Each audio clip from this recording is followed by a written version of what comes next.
Dans le cadre de nos capsules ATP, je vais relever 2 défis au cours des prochains mois. Celui de l'atteinte d'un poids idéal, c'est-à-dire un poids souhaité pour moi, et la remise en forme. Et ce, grâce à mon coach préféré, mon coach qui est Vincent Comtois de Ultra Performance Vincent Comtois et ATP, les suppléments ATP. Alors, au cours des prochains mois, vous pourrez suivre mon évolution grâce à nos capsules web, mais également à la télévision. Donc, soyez-y. C'est un début avec Vincent Comtois. Merci beaucoup d'être là. Mais Vincent, d'abord, merci beaucoup. Merci de me suivre, d'être mon coach pour les prochains mois, puisque j'ai accepté de relever le défi de la remise en forme, de la perte de poids. Je ne veux pas maigrir extrêmement, là, mais je veux atteindre un poids souhaité. Et bien, merci beaucoup d'être mon coach. Ben, donc, on verra le avant et le après. Tu vas peut-être moins m'aimer plus tard, mais pour l'instant, écoute, ça me fait plaisir de faire équilibre avec toi. Bien, merci beaucoup, Vincent. Merci. Parfait. Alors, on commence par où? Bon, on commence, il y a différentes étapes dans l'évaluation. La première étape, c'est le questionnaire de santé. On pose des questions sur la santé, les habitudes de vie, ainsi de suite. Et après ça, il y a une prise de poids, de pourcentage d'adiposité puis de mensuration. OK, ça, c'est ouch. Mais c'est la partie d'évaluation qui fait un peu mal à l'orgueil des fois, mais ça fait pas mal physiquement.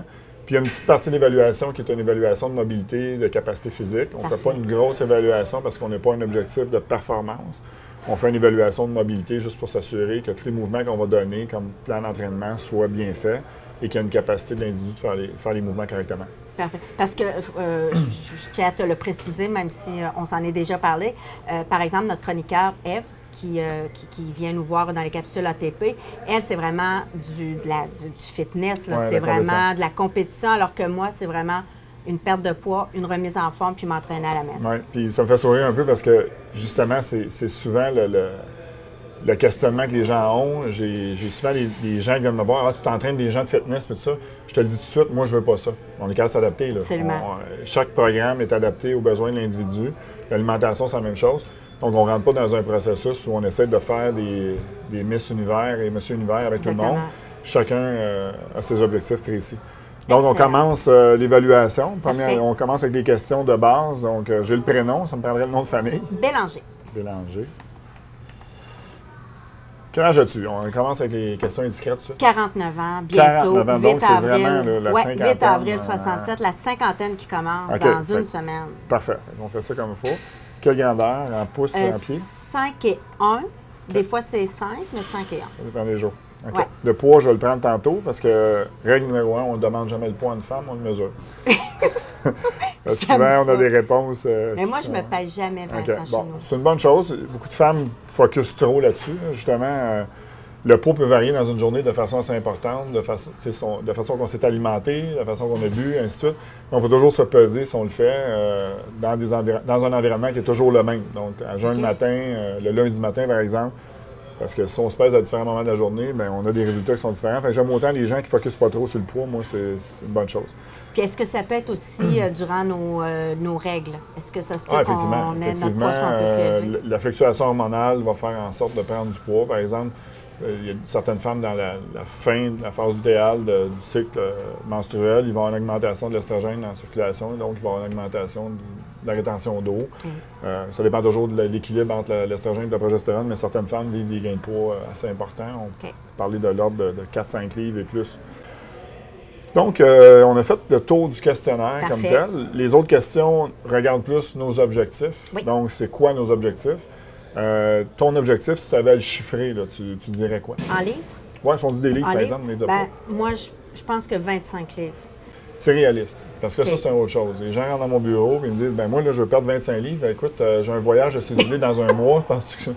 Bon, il faut être réaliste. Il faut prendre des moyens qui sont réalistes pour l'atteindre, le maintenir ensuite. Parce que c'est le fun de perdre du poids, mais il faut le maintenir. Absolument. OK, perte de poids, 3-4 mois, c'est réaliste. On va le voir aller de toute façon.